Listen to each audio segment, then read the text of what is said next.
ia pedir para os psicólogos nos ajudarem, porque chegamos na questão dos testes de inteligência. A gente estava vendo com vocês várias formas, né, de determinismo biológico. A gente viu a questão da cor da pele, né, sempre o determinismo trabalhando com a questão de ser característica inata, genética, transmissível. Depois vimos a questão da craniologia, um pouquinho de frenologia, né, características de associar algumas formações do crânio com algumas características, sempre também tentando pegar a questão racial, né? Para eles isso é muito caro, os deterministas. Depois nós discutimos a questão da raça, o questionamento da questão da raça. Vimos aí um pouco de eugenia, enfim, de algumas teorias aí que tentam, né, fazer afirmações, assim, se apropriar um pouco da biologia para, de alguma maneira, classificar os seres humanos, né? Na verdade é isso, trazer coisas das ciências naturais para a humanidade e, no fundo, com a intenção de classificar as pessoas. Classificar as pessoas, nós sabemos, acho que isso está bem batido já, classificar as pessoas com intenções de manter o status quo político-ideológico, né? Ou talvez justificar o status quo político-ideológico. Então, é aquela velha história. É a história da apropriação indébita de um conhecimento, né? E talvez da deturpação planejada desse conhecimento para se tentar, no fundo, emplacar uma ideia de natureza política, né? Então, assim, peço aos psicólogos, às psicólogas que me ajudem, porque o teste de inteligência, ele, na verdade, tem todo um histórico também muito importante em termos de, principalmente nos Estados Unidos, né? Na Europa também foi importante, mas principalmente nos Estados Unidos, principalmente no período entre guerras. Os Estados Unidos ascendeu como uma grande potência mundial, e a partir daí os Estados Unidos viraram referência, né, científica e econômica, e tudo que acontecia em termos de ciência e de política e de novidade, se tinha aqui no Ocidente uma influência imediata dos Estados Unidos. Não poderia deixar de ser, né? E os testes de inteligência foram muito usados em termos de escolas, em termos de profissões, né? Em termos de escalonamento em exército, foi usado assim muito para discriminação, para profissões, e é um teste que foi realmente, a gente tem que discutir aqui, quer dizer, a gente precisa entender a base dele e discutir uma coisa tão complexa como inteligência, né? Quer dizer, no fundo, a questão da complexidade da inteligência hoje, até hoje, é algo bastante nebuloso para a ciência, né? É algo que você não tem uma resposta definitiva, mas, enfim, nós temos aí um histórico bastante grande de estudos e de teorias, né? E de como que esses testes eles foram usados com duplo sentido também, né? Com esse sentido ambíguo, enfim, que foi utilizado essa questão da ciência em vários períodos, como nós estamos vendo. Então, a nossa disciplina tem a ver com essa questão sempre, né? Identificação dessa zona cinzenta, dessa fronteira ambígua que existe, né, entre ciência e política, entre ciência e ideologia. Essa zona, assim, vamos dizer, hifenizada que vai existir, né, aonde muitas vezes a ambiguidade serve a intenções aí bem claras. Então, por favor, Bruna, pode passar para mim o próximo slide. Eu trouxe uma frase aqui para a gente pensar como algo de fundo, não para ter uma resposta objetiva, mas para a gente refletir, né? Eu acho que o que a gente tem feito juntos aqui, ao longo das aulas, é uma reflexão. A gente não está procurando verdade, longe disso. Desde o início eu falei. Afinal de contas, a verdade é algo bem discutível, né, em todos os setores, inclusive na academia. A gente busca argumentos, a gente busca caminhos, né, mas a verdade é algo bem discutível, principalmente na ciência. Então, assim, a gente tem visto que algumas pessoas suspeitam, é bem uma suspeita mesmo, né, de que os seus preconceitos sociais, eles são fatos científicos. Isso é muito assim, comum. Nós estamos na época do achismo, né, porque eu acho, eu penso, eu tenho opinião, a gente tem opinião sobre tudo, né, as pessoas acham tudo. Você acha tudo sobre, por exemplo, a gente se dá o direito de achar uma série de coisas sobre saúde pública, pessoas que não têm a menor formação, ou sobre virologia, ou sobre pandemia, ou sobre questões complexas em relação à economia, à política. Virou um achismo completo. Todo mundo se acha no direito de achar. Quer dizer, tudo bem, você até tem o direito de achar, mas achar é uma coisa, afirmar é outra, né? Então, algumas pessoas suspeitam que os seus preconceitos sociais são fatos, né? São fatos científicos, é essa zona borrada aí, essa zona cinzenta. Então, vivemos contradições humanas, óbvio, sempre vivemos contradições, né? Mas extrapolar as próprias crenças, quer dizer, transformando-as em teorias da conspiração, é sempre bom lembrar, trata-se, na verdade, de projeção ideológica, trata-se, na verdade, de desejo, né? Trata-se, na verdade, de expectativa na verdade, fala o nosso desejo, fala a nossa projeção, tá? Mas não fala a nossa lógica, né? Isso não fala a nossa formação, não fala a nossa busca, enfim, de uma possível, assim, busca intelectual séria, de fato, né? Mas, enfim, nós estamos num período do achismo, isso é uma realidade, e as pessoas projetam mesmo, projetam. Só que essa projeção a gente pensa que é só de agora com a internet, né? A gente pensa assim, costumou-se pensar no chamado mundo líquido que nós temos aí, nesse mundo contemporâneo líquido, né? Costumou-se pensar que isso é uma coisa apenas desse mundo contemporâneo, desse hipercapitalismo que nós estamos vivendo, dessa realidade líquida que nós estamos vivendo. Mas, de fato, isso pode ser questionado, né? Analisando algumas questões históricas. É o que a gente vai tentar fazer na aula de hoje. Então, ver de fato que as projeções humanas, os desejos, as convicções, muitas vezes estão acima da questão da razão mesmo, né? Então é assim, campanha anti-vacina teve há 100 anos atrás, né?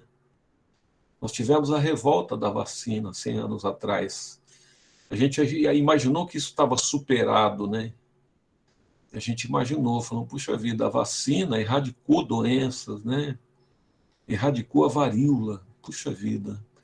A vacina trouxe, assim, talvez medicamentos o fármaco, a medida, a profilaxia em termos de saúde pública de maior eficácia, né? Mas as pessoas não estão interessadas, parece, na questão da razão, mas sim dos seus desejos, né? Então a gente imaginava que algumas coisas estavam superadas, mas elas voltam, retornam requentadas. Como voltam e retornam requentadas em relação, por exemplo, a coisas mais sutis e coisas muito sérias, porque é conceituação de inteligência, é uma coisa que marca a pessoa, né? Marca a pessoa para a vida toda. Quando você é uma criança e você recebe um número de QI, de coeficiente de inteligência, né? Você pode ser marcado para o restante da sua vida, tá? Então é isso que a gente vai querer conversar um pouquinho hoje. Pode passar, por favor, Bruna, por gentileza? Então, assim, vamos falar sobre testes de inteligência. Então, meus queridos alunos, alunas, né? Como a gente viu até agora aqui em nosso curso só retomando um pouco, eu sempre acho importante fazer, sempre contextualizar, né? As justificativas ideológicas aí para estabelecer hierarquias rígidas, tá? Entre os grupos sociais, de acordo com o que nós chamamos até agora de pseudocientificismo, está contido no que nós viemos construindo e chamando de determinismo biológico, né? Eles têm variado, como nós vimos, segundo fluxos e refluxos da história do ocidental, né? Assim, para a ideologia determinista, a sociedade é um reflexo da biologia. A sociedade é um reflexo da natureza, né? Cuja estrutura social resulta da constituição inata. Isso é muito importante, ou seja, da genética das pessoas. Essa natureza é herdável. Nós somos escravos dos genes, sabe? É inescapável. Por exemplo, a inteligência é algo herdável, a raça é algo herdável, o cérebro é algo herdável, é inescapável, não tem como fugir, por isso que é determinismo. É uma coisa pré-determinada, você não foge disso, sabe? Então, dessa forma, o determinismo biológico, ele é de evidente utilidade política para as classes dominantes, é óbvio. É como se a própria natureza fosse cúmplice da desigualdade política e social, né, existentes na humanidade. A natureza como cúmplice dessa, dessa desigualdade, dessa, dessa sociedade horripilante que nós vivemos, tão desigual, né? Porém, né, pessoal, é importante a gente destacar que a verdadeira ciência é um paradoxo, porque a verdadeira ciência ela não consegue escapar de uma curiosa dialética que está contida dentro da ciência. Apesar da ciência estar acorrentada numa cultura, tá? Ela pode se tornar, paradoxalmente, um agente poderoso no questionamento, às vezes, né, e até mesmo na subversão das premissas dessa cultura. A ciência é paradoxal, tá? Porque, ao mesmo tempo que ela pode refletir os tabus culturais, ela pode romper com esses tabus também. A ciência pode ser uma arma poderosa. Então, a gente aqui tem que diferenciar sempre ciência de pseudociência, luz de escuridão, equívoco de fatos, teorias de dogmas. É o que a gente tenta fazer, né? Então, nessa aula de hoje, a gente vai analisar a história e a evolução dos testes de inteligência. Como é que esses testes foram instrumentalizados também para atender a interesses de fato político-ideológicos, né? Vamos também questionar, do ponto de vista biológico, a validade, a suposta validade da inteligência humana ser vista como uma entidade única, que é isso que os deterministas fazem. Vamos questionar o fato da inteligência se localizar exclusivamente no cérebro, na cabeça, tá? Uma entidade biológica que pode ser quantificada na forma de um número único para cada indivíduo. Será que isso é possível?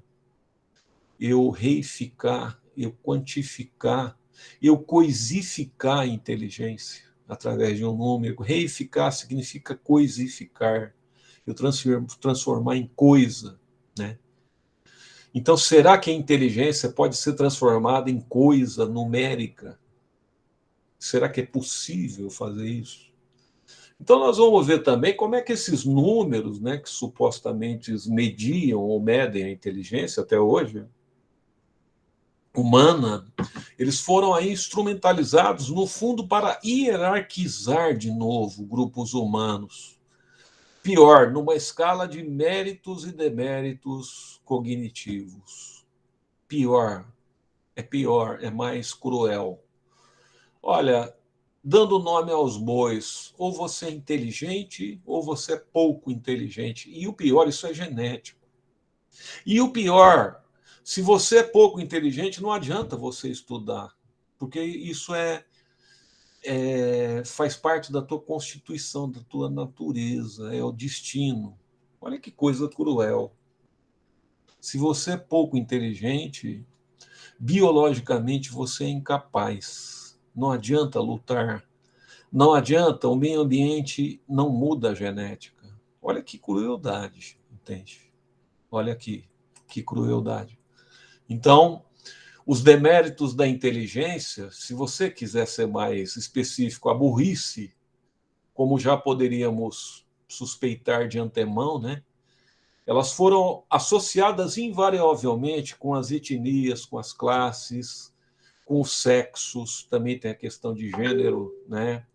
Em desvantagem social, para variar. Caracterizados, como é típico do determinismo ideológico biológico, como seres humanos geneticamente inferiores, né? Para variar um pouco.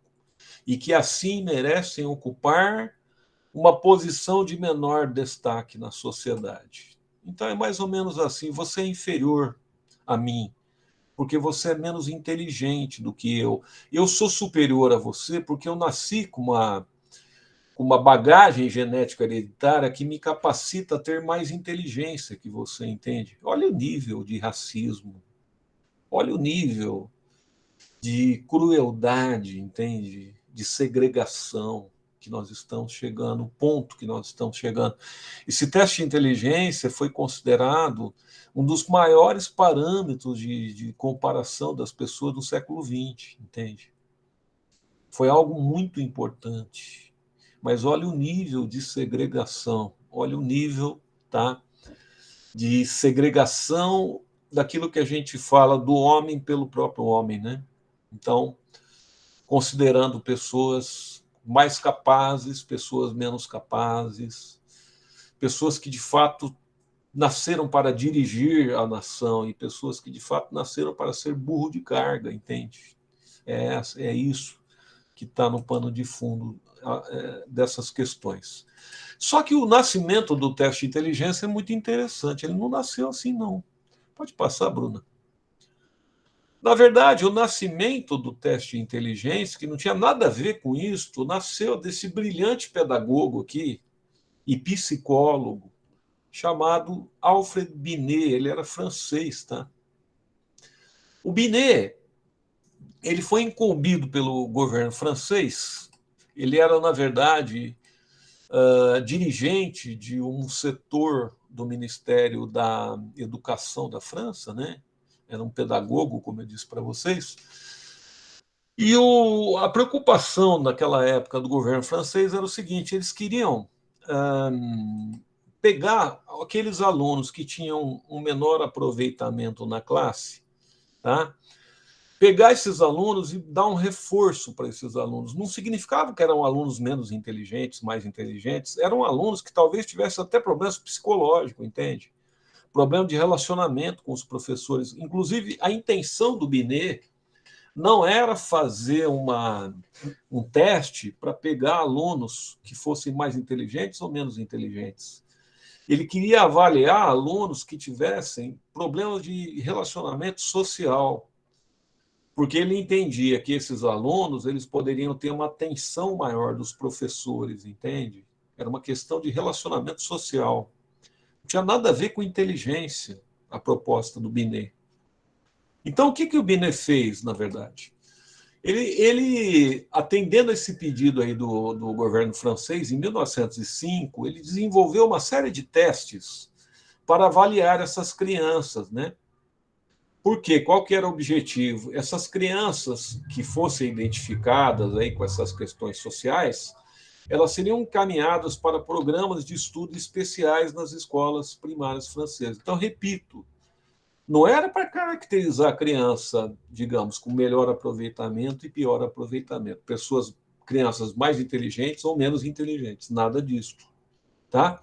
O que era o teste de Binet, assim, basicamente? Esse teste incluía trabalhos bem fáceis, manuais, até atividades mais complexas do pensamento. Então, ele centrava essas observações na capacidade das crianças em solucionar questões de caráter lógico, Veja que todos os testes de Binet eram feitos de acordo com a idade da criança. Tá? Então, segundo ele, os resultados desses testes não indicavam, repito, a ocorrência de inabilidade estudantil da criança. Não era isso. Mas eles determinavam aqueles alunos que iriam precisar desenvolver uma maior interação social com os professores. Vocês entendem que isso está longe de ser uma medida de inteligência. Não tem nada a ver com questão de inteligência, na concepção inicial. Entende? Bom, esses testes ficaram conhecidos como escala de Binet, tá? No começo do século XX, portanto. A escala de Binet para avaliar essas crianças, a partir da medição dessas habilidades como compreensão, razão, julgamento, então, ela acabou servindo de base para testes de inteligência futuramente, né, mais comuns que seriam produzidos nas décadas seguintes, que foram chamados arbitrariamente de QI. Vocês devem saber o que é QI, né? Coeficiente de inteligência, o chamado teste de QI. Então, as pessoas. Existia aquele tradicional teste de QI em que as pessoas tinham um número arbitrário que era multiplicado por 100. Então, você tinha QI acima de 100, significava um certo grau de inteligência. QI entre 70 e 90, um outro grau de inteligência. Entre 90 e 100, um outro grau. Pessoas de QI abaixo de 70 já tinham outras habilidades, enfim. Certos cientistas, principalmente norte-americanos, nós vamos ver isso, eles pegaram o método de Binet, na verdade, deformaram todo o método de Binet porque eles queriam quantificar a inteligência humana. Mas veja bem, numa concepção original, o método de Binet não tinha nenhum objetivo de medir inteligência. Então ele foi totalmente deturpado, entende, no seu caminho. É importante destacar, então, sempre lembrar que o Binet entendia a inteligência humana como um complexo mutável de diversas funções. Inclusive, ele acreditava que a inteligência é modelável pelo meio ambiente, pela cultura. Então, para o Binet, a inteligência estava longe de ser um processo genético herdável. A inteligência seria moldada pelas relações sociais ambientais, entende? Que é o que a maioria dos cientistas modernos entende. Quer dizer, como é que você vai dizer, afirmar que a inteligência vem formatada geneticamente, se o homem é um animal social, entende? Se o homem aprende, se o homem tem um cérebro neotênico, quer dizer, você sabe que o homem ele tem um dos cérebros mais pouco desenvolvidos de todos os animais. O ser humano nasce com um cérebro muito pouco desenvolvido. Talvez isso tenha a ver com uma adaptação muito interessante, que é o seguinte: o nosso cérebro, por ser muito pouco desenvolvido no nosso nascimento, veja que um cavalo nasce de uma égua, esse cavalo imediatamente ele adota a postura quadrúpede e sai pastando o potro. O bebê humano ele não tem organização nervosa, nem em termos quase, nos seus primeiros dias de vida, dos seus movimentos involuntários, entende? Por quê? Porque o cérebro nasce praticamente muito pouco formado. Os fisiologistas entendem isso pelo seguinte, porque o cérebro humano ele vai sendo formatado pela cultura, entende? Ele não nasce formatado pela genética, muito pelo contrário. Segundo se entende atualmente, o cérebro humano é uma caixa preta que vai sendo formatado. Só para vocês terem uma ideia, do primeiro ao terceiro ano de vida, o cérebro cresce quase que 60%, tá? Do seu tamanho, indicando que nos primeiros anos de vida é que a cognição, as relações sociais, enfim, o maior desenvolvimento que você vai ter no cérebro vai ser nos primeiros anos de vida. É onde vai se dar a inter-relação da fala, enfim, das relações afetivas. Isso não pode nascer formatado, meu Deus. Não tem como a genética dar conta disso, né? Então, o Binet entendia dessa forma também. Ele entendia que, na verdade, né, essa concepção do desenvolvimento cerebral era muito mais moldada pelas relações ambientais, culturais, do que pelas relações genéticas, né?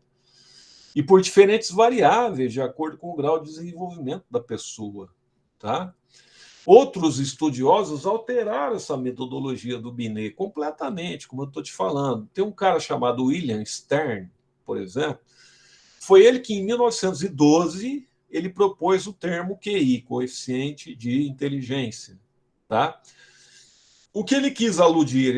Ele aludiu ao nível mental de cada pessoa testada. Aí começou a complicar. Nível mental. Né? Também ao Stern coube a adoção das palavras idade mental e idade cronológica. Então começou-se a definir qual seria a idade mental média das pessoas e a idade cronológica. E começou-se a observar que certas pessoas não tinham uma idade cronológica correspondente à idade mental. Então começou-se a ter o conceito dos chamados retardados mentais, tá? O conceito realmente médico, né? Ou seja, aquelas pessoas que não tinham desenvolvimento cerebral compatível, digamos assim, tá? Com a sua idade cronológica, a partir desse conceito, entende? Pode passar para mim, por favor, Bruna? Não, não, ainda não, Bruna, peraí, ainda não. Outras observações do Binet que a gente pode pontuar são observações dele próprio. Para o Binet, a inteligência é muito complexa para ser expressa por um único número. Para ele, era impossível determinar a inteligência por um número. Por quê? Porque as qualidades intelectuais para o Binet, elas não podem se sobrepor umas às outras. Para ele, era uma série de camadas, entende? E, portanto, é impossível medi-las como se fossem superfícies lineares. Ele não concebia, através de um número, eu medir uma coisa tão complexa como a inteligência. Então, outra observação do Binet: se a inteligência for reificada, quer dizer, coisificada, quantificada, através de um rótulo numérico, ele temia o seguinte, que muitos professores poderiam condenar para sempre os alunos mais rebeldes e de livre opinião. Veja que isso foi, na verdade, o Binet, ele previu o que veio a acontecer, né? Na verdade, o sistema educacional, ele tratou os alunos com dificuldades que poderiam não ser dificuldades, na verdade, cognitivas, mas de repente era um aluno que tinha uma dificuldade social de relacionamento. Ele tratou muito desses alunos como pessoas com problemas mentais, entende? Agora, existe uma diferença enorme entre uma pessoa que tem um problema de demência, um problema mental, e uma pessoa que tem um problema, tá, de outra natureza, que não é de desenvolvimento mental, que é, por exemplo, uma pessoa que tem um problema lá de relacionamento social, entende? Então, isso custou e foi trágico para milhões de pessoas, entende? Para milhões de pessoas. Tá? Uma outra questão, né? Para o Binet, o QI não reflete uma inteligência genética, de forma alguma. E o QI não pode produzir uma hierarquização dos alunos de forma alguma, segundo o seu valor intelectual. Porque está na raiz da coisa. Para o Binet, tá? O trabalho que ele fez não foi de inteligência. Então era muito claro que o início, a raiz da coisa foi deturpada futuramente. Pode passar, Bruno. Então nós vamos ver então como é que começa as falácias, as mentiras, as deturpações e as reificações. Eu gosto muito desse nome, reificar, esse verbo reificar. Esse verbo significa coisificar, é transformar algo complexo em simples demais, sabe assim? É você transformar uma coisa enorme numa mercadoria barata. Eu acho que o termo mercadoria é ótimo para isso. É ótimo. É você vender algo que não tem preço por uma quantificação bastante duvidosa. E não tem, talvez, sinônimo melhor para reificação do que coisificação. Isso é muito, me desculpe, mas é muito comum na cultura americana, né?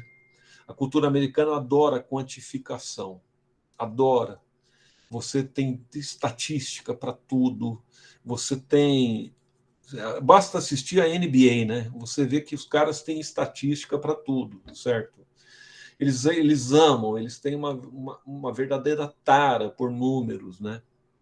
E então, assim, também por que não trabalhar com a inteligência como uma questão numérica, objetiva?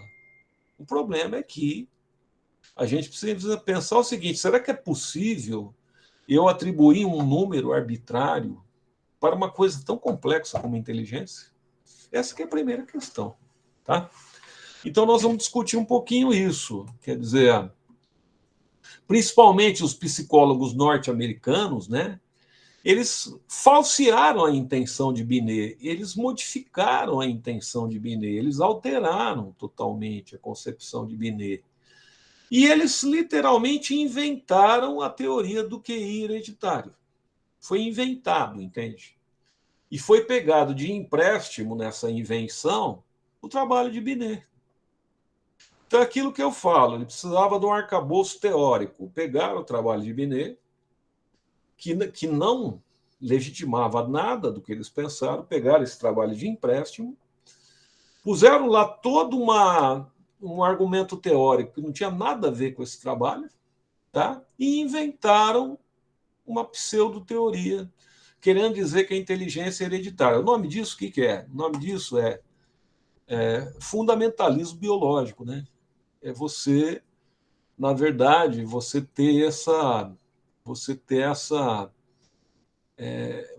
agir de uma forma como se a biologia pudesse tudo, né? Que a gente falou, esse determinismo, na verdade, biológico, tá? Então, o que eles fizeram? Eles reificaram, coisificaram os resultados de Binet, achando que estavam medindo uma entidade que chamava inteligência. Como nós vimos, o que o Binet apurou não era inteligência. Eram questões de adequação social. Isso não é inteligência. Então, eles acharam que a inteligência, olha o conjunto de equívocos, né? Eles acharam que a inteligência era em grande parte herdada geneticamente e elaboraram uma série de argumentos enganosos em que confundiam diferenças culturais com propriedades genéticas inatas. Veja bem, existem certas diferenças culturais entre as etnias. Isso não pode ser entendido como diferença genética. Eu queria conversar um pouquinho com vocês sobre isso, se vocês entendem dessa forma. Por exemplo, uma pessoa que nasce na África, ela herda a cultura pelo gene? Ela herda a cultura africana pelo gene que ela recebe dos seus pais? Vocês entendem que é dessa forma? Uma pessoa que nasce na Suécia, ela herda a cultura dela pelo seu gene? Uma pessoa que nasce no Brasil, ela herda a cultura dela pelos genes dos seus pais? O que vocês acham disso? Isso tem algum fundamento? A cultura é herdada por gene? Se eu pegar um brasileiro, tá? Uma mulher grávida brasileira, e ela vai dar à luz na Suécia, e esse bebê for criado na Suécia, com 15 anos de idade, ele vai ter uma cultura sueca ou brasileira?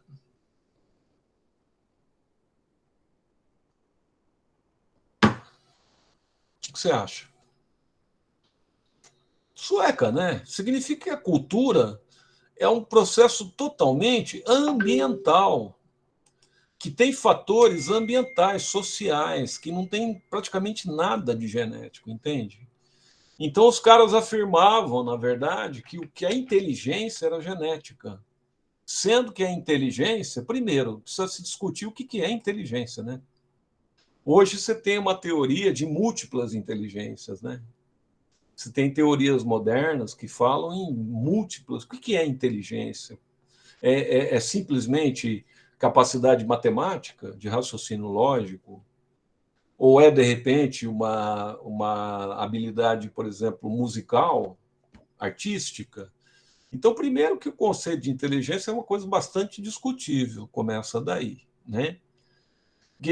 Eu já não sei nem o que é inteligência. Como é que eu posso querer quantificar algo que é tão, de fato, complexo?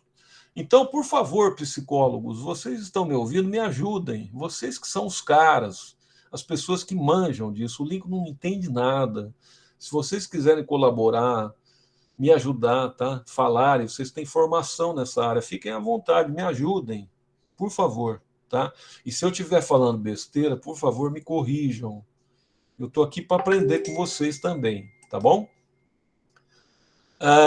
Outra coisa que esses psicólogos fizeram, tá? Eles estavam convencidos de que os resultados obtidos nesses testes de QI identificava a posição inevitável que cada pessoa e cada grupo devia ocupar na vida e na sociedade. Tipo assim, é o que eu falei no começo da aula. Meu querido, você tem um QI de 80, se conforma. Não adianta estudar, você não vai ser engenheiro, tá? Você não vai ser médico. Você vai ter um serviço lá, vamos dizer, braçal, entende? Você não tem capacidade para em termos de QI para poder aprender. Então isso é uma coisa cruel, né? Quer dizer, nós sabemos, inclusive, que a inteligência é algo que pode ser desenvolvido, né? Dependendo das condições. Na verdade, vocês aqui no curso, por exemplo, vocês estão desenvolvendo uma série de capacidades, de aptidões, que talvez quem não estivesse fazendo esse curso não estão desenvolvendo, não é assim? Você tem que oferecer para o indivíduo educação, você tem que oferecer para o indivíduo possibilidade, bibliotecas, acesso à biblioteca, acesso à cultura, acesso a bons cursos, tá certo? Tem uma questão aqui, uma questão que colocaram aqui. Professor, não sei se cabe aqui, mas no Brasil temos o caso dos indígenas que até pouco tempo eram considerados incapazes. Não, eu concordo, Maria Luísa. Eu concordo, porque é uma questão cultural. A gente, por nosso preconceito, entende que o indígena é inferior a nós. Entende? Por quê? Porque nós entendemos, nós não trabalhamos com a cultura deles. A gente entende que a cultura branca é superior a deles, entende? O indígena tem uma cultura riquíssima, riquíssima. Se a gente soubesse dialogar com eles, a gente aprenderia muito, entende?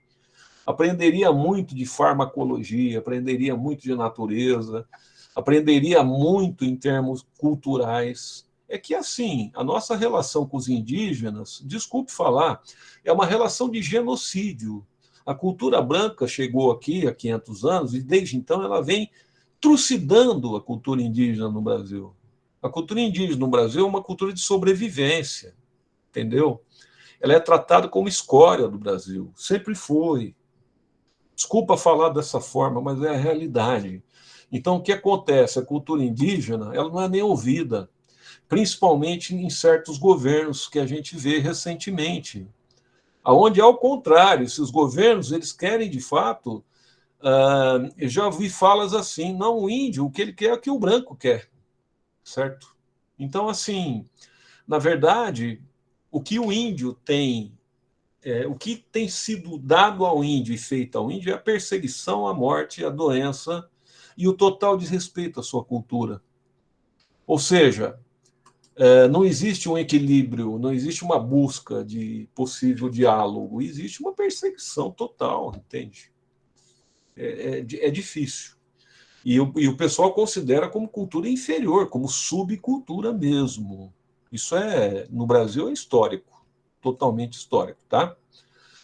Então, pessoal, É, enfim, essa é a tese reificada, é a tese que foi deturpada dos testes de QI. Pode passar para mim, Bruno, por favor? Bem, então vamos lá. Então vamos. Eu não vou falar de todos os exemplos, eu vou falar de alguns. Nós tivemos um médico americano chamado Henry Goddard, tá? Ele era diretor de uma escola prática para meninos e meninas considerados como retardados mentais de Nova Jersey, nos Estados Unidos. Ele foi importante porque ele foi o primeiro divulgador da escala de Binet nos Estados Unidos. Na época de Godard, existia uma classificação da doença mental. A gente muitas vezes xinga as pessoas, né? A gente ofende as pessoas, e a gente muitas vezes não sabe a origem dos xingamentos e das ofensas. Com relação à saúde mental, nesse período aí, você tinha uma classificação assim, na época de Godard, da saúde mental. Os chamados idiotas, a gente às vezes ofende as pessoas, né, chamando de idiota. E eu já fui chamado de idiota várias vezes, entende? Por várias pessoas, querendo me ofender, né? Veja que o termo idiota significava uma pessoa que tinha problema de saúde mental.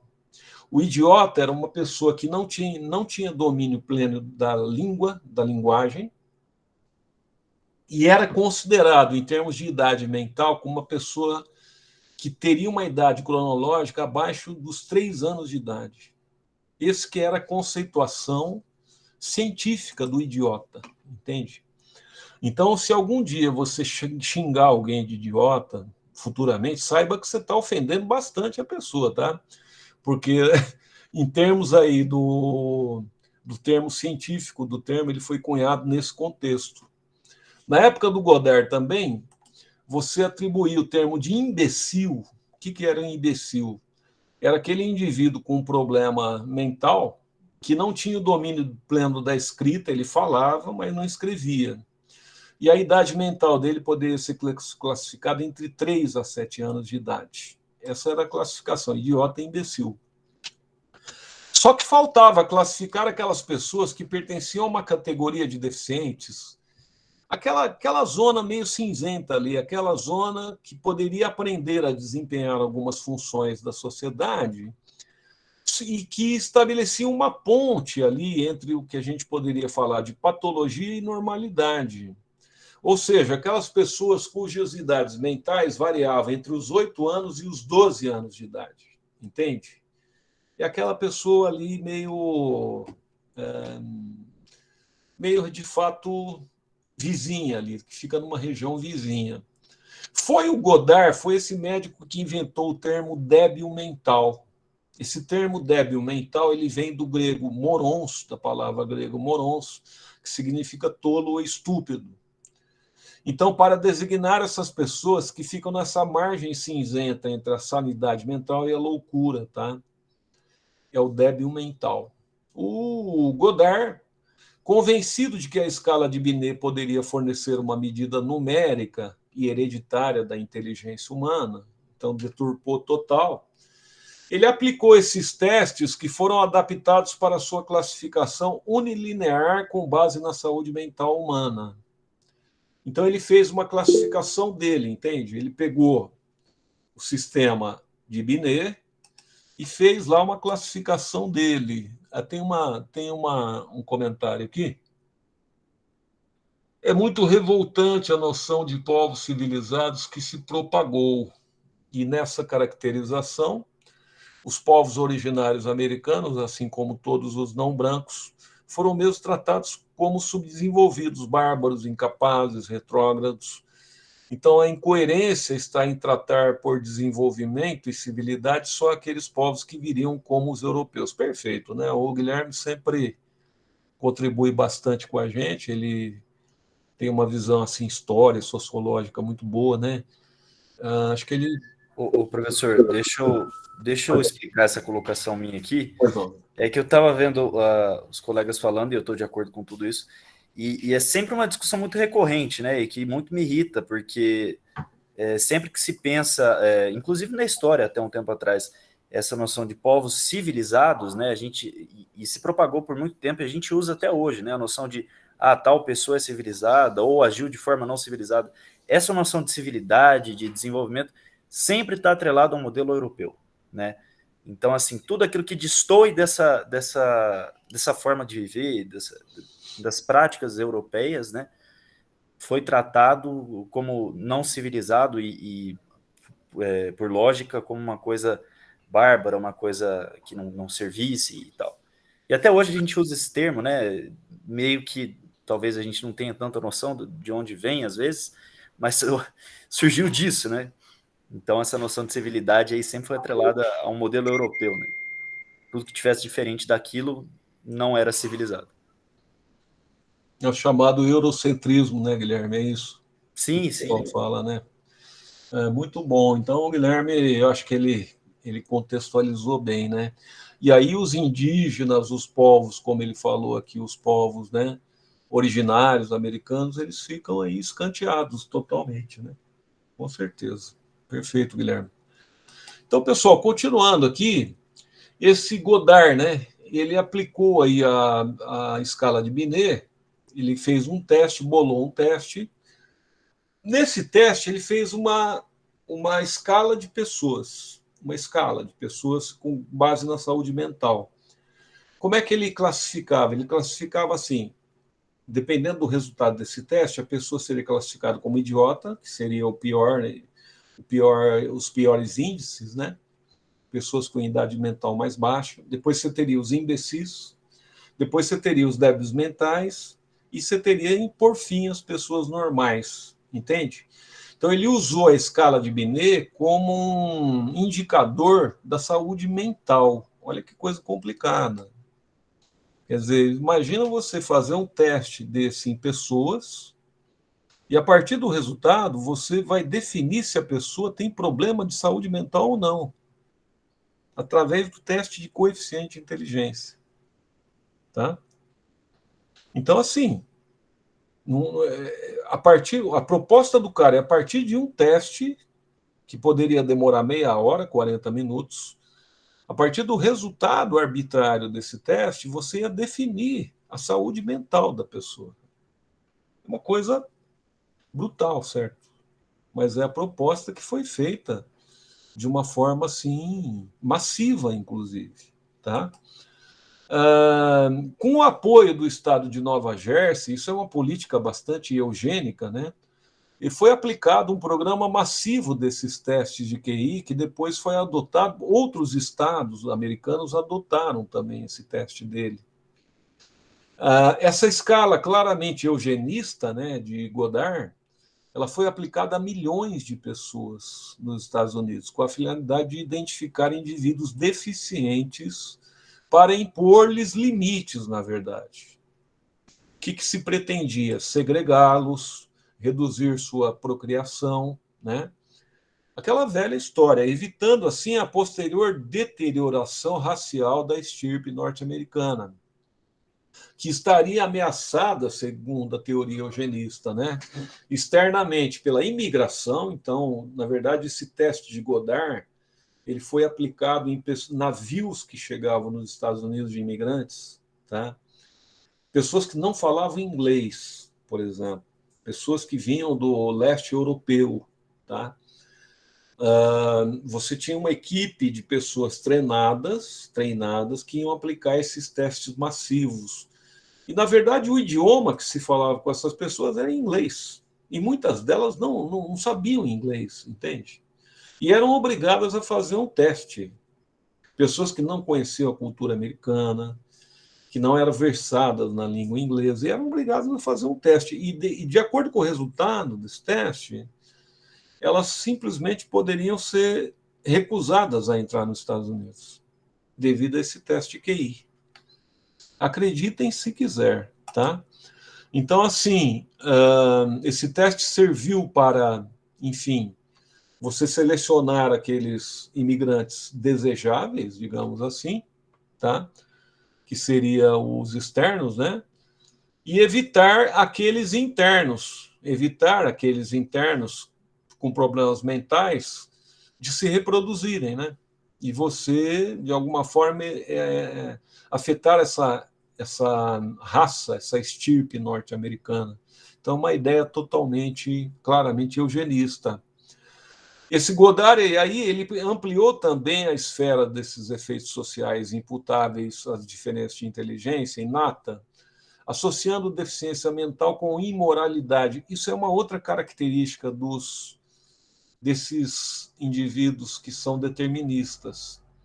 Existe uma terceira vertente que é assim: começa a identificar a questão com a característica biológica, depois passa para a característica moral. Vocês estão vendo que isso está se repetindo? Isso está se repetindo, né? de uma forma incrível. Quer dizer, eles começam assim, a inteligência é o problema, mas depois não se fixa mais na inteligência, começa a pegar coisas morais. E julgamento moral é uma coisa extremamente subjetiva, né? O que é moral para você pode ser diferente para mim, né? Então, o que ocorre? Ocorre que ele ampliou isso daí para a questão da imoralidade. Ele também resolveu ampliar essa escala para muitos criminosos. Então, a tipificação. A maioria para ele de alcoólatras, por exemplo, prostitutas, o que ele chamava de fracassado. Fracassado, olha só. Pessoas inadaptadas às normas sociais. Para ele, todos esses indivíduos padeciam de debilidade mental. Então é aquela história, né? A escória da sociedade. Se você não é rico, se você não é da raça branca, né? Se você é mulher, se você é homossexual, se você não aceita as regras sociais, se você é uma pessoa revoltada, tudo isso era motivo para internação, para segregação, né? Em cima de argumentos falsamente biológicos e aplicando testes massivos, como era esse caso. Pode passar, Bruna, por favor? Bom, aí nós tivemos, eu estou praticamente encerrando, não vou me alongar muito. Nós tivemos a massificação, por fim, do teste de QI, através de um cara chamado Lewis Terman. O Lewis Terman ele popularizou a escala reificada de Binet nos Estados Unidos. A escala original de Binet tinha 44 testes. Ele ampliou depois o Binet do jardim de infância até o tipo ensino médio, tá? Com 44 testes. Esse Terman aí, em 1916, ele ampliou o teste de Binet para 90 testes. Então, praticamente, ele dobrou o número de testes, estendendo essa testagem para adultos superiores. Então, tipo assim, ele propôs uma testagem que serviria para todas as pessoas, todos os níveis, tá? Crianças, adolescentes e adultos. Essa escala aí ficou conhecida como escala de Stanford-Binet e serviu de padrão aí para todos os testes de QI posteriores. Bem, como outros psicólogos que a gente já falou norte-americanos, o Terman acreditava na grande mentira, né, de que o valor intelectual das pessoas é uma entidade que você pode medir através de um número, determinado geneticamente, mais uma vez, que se situa na cabeça, só para variar. A inovação desse termo aí foi a proposta de que esses testes de QI eles fossem aplicados a todas as pessoas. Porque ele pensou o seguinte, não a um grupinho de pessoas, mas a todas, tá? Ele pensou o seguinte, espera aí, eu posso testar, de repente, todas as crianças. Por quê? Não um grupo complicado, todas. Porque se eu testo todas, o que eu posso fazer? Eu posso, de repente, situar essas pessoas, por meio desse QI, nas futuras posições que elas vão ocupar na vida, sabe assim? Eu posso me antecipar. Pelo grau de inteligência da pessoa, eu posso encaminhar essa pessoa futuramente, entende? Para a profissão mais adequada que ela vai ter, para a atividade mais adequada. Olha o grau, pessoal, de absurdo. A aplicação desses testes aí em massa, ela logo se transformou numa indústria milionária nos Estados Unidos. Essas companhias de estudo de mercado e tal utilizavam essa correlação de Terman nas pesquisas. Então, para vocês terem uma ideia, o primeiro grande teste massivo aplicado em grande escala nos Estados Unidos foi um teste alfa do Exército. Esse teste tinha por objetivo classificar os soldados em 4 grupos de inteligência. Então, dependendo do resultado, o cara faria tarefas mais, digamos, simples ou tarefas mais complexas, tá? Foi um exame massivo que eles fizeram lá, milhões de pessoas fizeram, tá?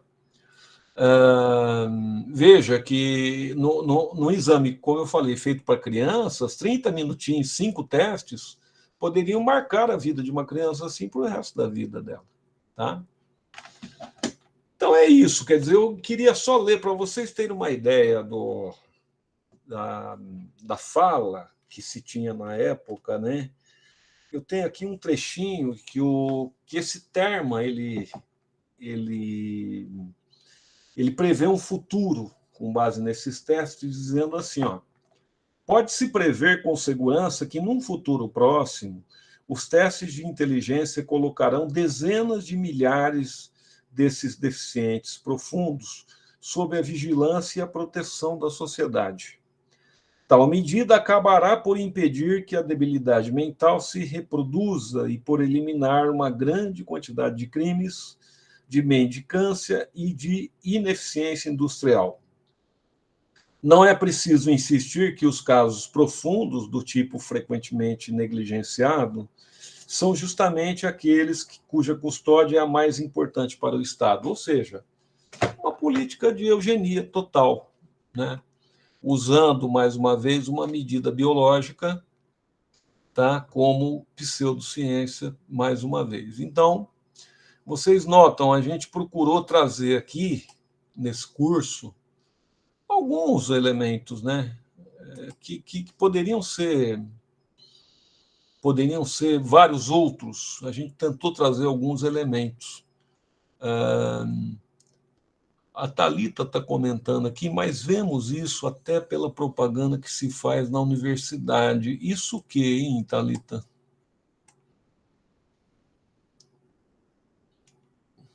Eu não entendi muito bem. Essa questão da inteligência, professor, às vezes a gente vê a pessoa fazendo uma certa propaganda, porque, por exemplo, ela cursou uma universidade federal, então ela se autodenomina mais inteligente do que uma pessoa que cursou uma faculdade particular, por exemplo. Eu já vi muito isso acontecer.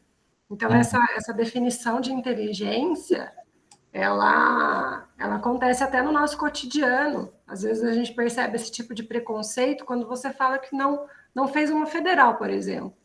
E aí, está do lado de uma pessoa que fez, dependendo da pessoa, ela vai te olhar meio torto, assim, como se você não fosse tão inteligente quanto ela. Perfeitamente, Thalita, é verdade. Ou seja, esses rótulos, né, de inteligência, de não inteligência, também são rótulos que estão profundamente entranhados em nós. E tem um motivo para isso, né? Você vê que tem um motivo para chamar de imbecil, tem um motivo para chamar de retardado, de débil mental. São coisas pesadas que têm um histórico. Tá? As coisas não surgem do nada, né? A gente vive uma realidade hoje inclusive de segregação, porque existe uma história, existe um processo aí, tá?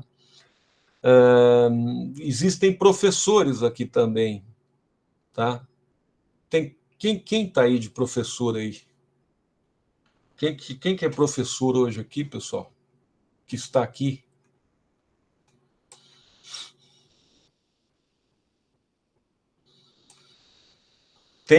Vocês devem.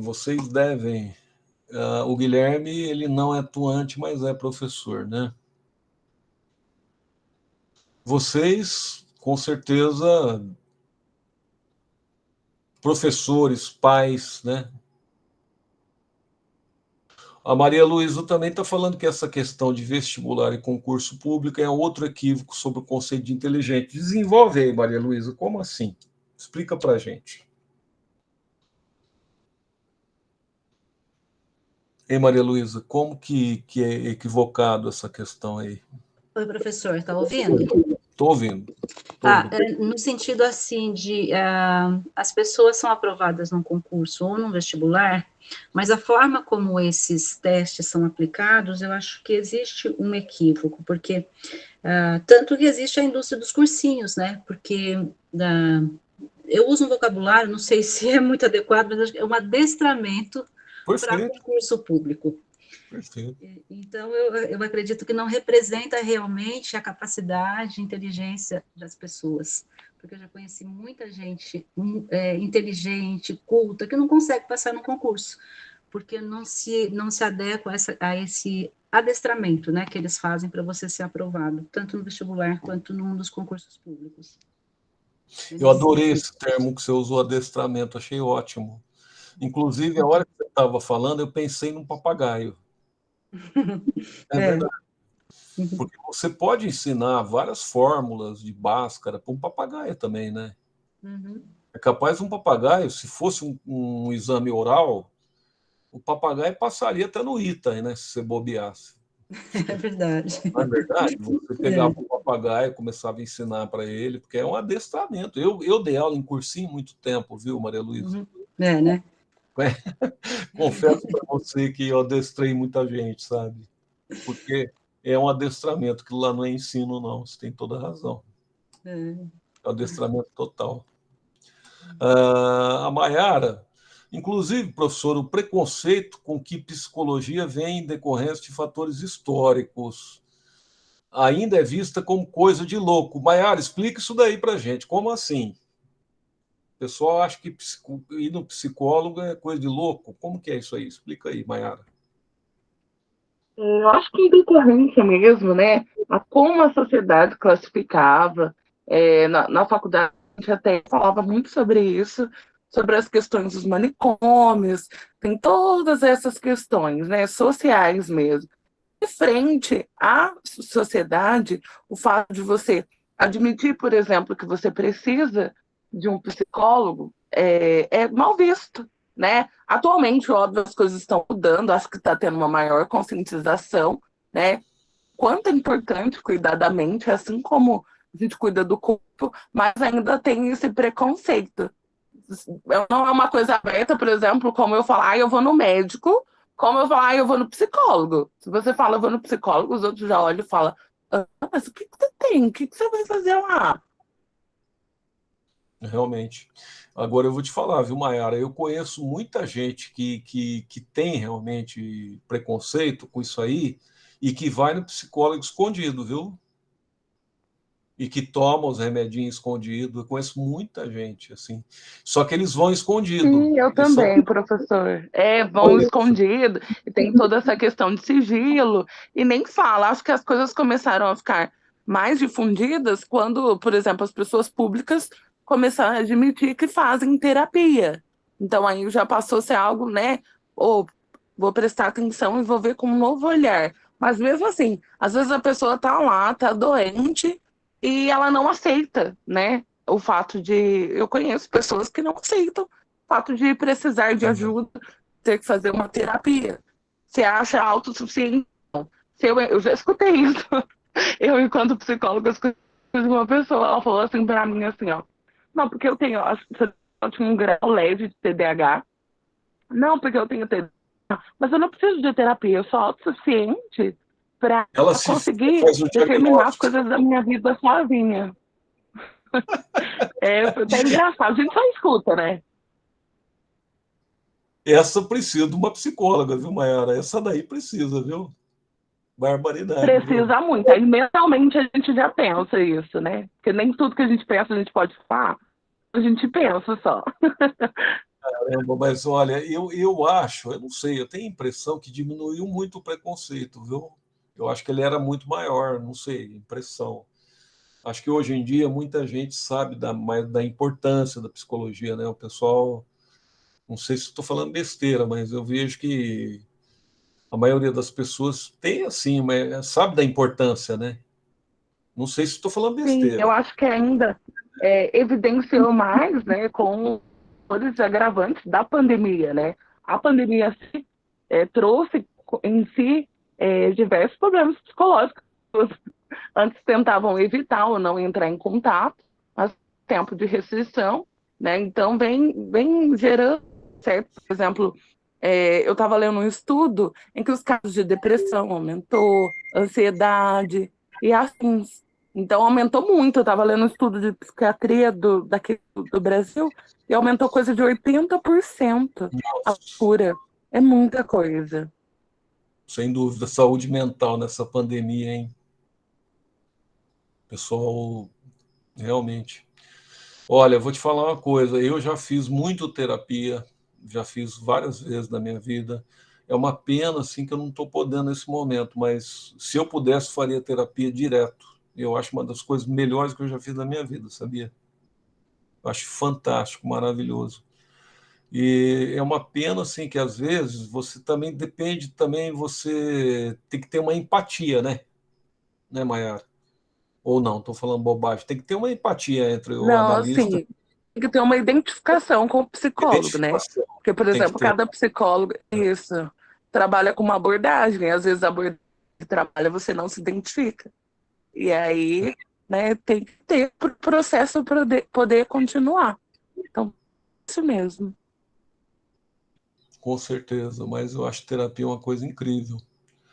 É, agora, é o tal negócio, é igual vocês falaram, tem um histórico aí também bastante assim, tétrico, né, no passado, essa coisa da saúde mental no Brasil, desses asilos, desses locais, né, que foi muito traumático também. Mas eu acho que a Thalita está falando que era maior, mas ainda é forte o preconceito, né, Thalita? A Thalita está falando que ainda é forte o preconceito, que ainda não está essa maravilha, não. Tá? E o nosso amigo aqui, Fábio, o Fábio está falando o seguinte, que o professor dele falou que se você pegar um orangotango bem treinado, ele consegue passar no vestibular, viu? O Fábio está dizendo que então vestibular é brincadeira, né? E o Guilherme que é sempre crítico pra caramba. Eu não queria, rapaz, eu quero paz com o Guilherme, não quero ser criticado pelo Guilherme, porque, puta vida, se você for criticado pelo Guilherme, não sobra nada. O que o Guilherme falou é uma sociedade em que pedir ajuda é demérito. É pior que é verdade mesmo, né? Então parece que se a gente pede ajuda, se a gente é fraco, a gente a gente não pode sofrer, né? É proibido sofrer. Tem que todo mundo dar risada, achar tudo lindo, né? Tirar nas, aí nas redes sociais, todo mundo sorrindo, a vida é linda, maravilhosa, né? Todo mundo é poliana, ninguém pode sofrer, isso é impressionante mesmo. Mas, enfim, pessoal, o que eu queria expor para vocês é isso. Eu acho que agora quem vai dar o recado é vocês, né? Então, nós vamos começar aí os seminários. Eu estou, assim, muito curioso para ver vocês falando. Eu me guardei, estou com muita expectativa de ver os seminários de vocês, tá? Porque agora, as próximas aulas, vocês é que vão dar aula para mim, certo? Então, vai ser bacana. Aí o Guilherme está falando aqui, ó. Tanto é fato que o cumprimento e aí tudo bem é pergunta retórica. É verdade mesmo, né? Se você pergunta para uma pessoa como é que você está, tudo bem, a pessoa começa a contar, né, Guilherme, vira um problema, né? Mas então, as próximas aulas que nós vamos ter, vocês é que vão dar os seminários aí, que eu quero ver, viu, pessoal? Vai ser bacana, hein? Então, eu tenho certeza que nós vamos construir aqui uma discussão bem bacana, tá? Acho que seria muito legal todos participarem desses próximos aí seminários, todo mundo tá junto, a gente fazer um debate junto, vai ser muito bacana, tá? Pessoal, estamos aí indo para um merecido feriado, né? Vamos ter uma semana bem gostosa para vocês poderem descansar, né? O pessoal vai viajar, pegar uma praia, certo? Curtir a vida um pouquinho, tomar um chopinho, ficar numa boa, descansar, esquecer um pouco aqui da pós-graduação, né? Relaxar um pouquinho e depois nós voltamos aí com todo o pique do mundo para continuar, né? Então, eu queria desejar para vocês um ótimo feriado, um bom descanso, tá? Agradecer aí pela presença de todos e vamos que vamos, né, pessoal? Vamos que vamos. Se vocês precisarem de algo em relação aos seminários, pode me mandar alguma coisa, tá? Acho que é isso por hoje, né? Acho que a gente vai ficando por aqui, então. Boa noite, então, para vocês aí, um bom feriado, tá? E vão ter aula com o Elias hoje? Hoje vai ter aula presencial com o Elias? Não, Hoje quem não falou foi o Fábio, né? Eu senti falta do Fábio falar, que o Fábio normalmente fala ali com a gente, e hoje ele. Hoje eu estava mais na minha, professor. Deixei Hoje, colegas. hoje o Fábio está mais na dele aí, está mais sossegadinho, mas tudo bem, faz parte. Então, pessoal, brigadão, um abraço aí para todos, tá? Valeu. Um abraço para vocês. Até mais. Falou, gente. Tchau, tchau. Tchau. Um abraço.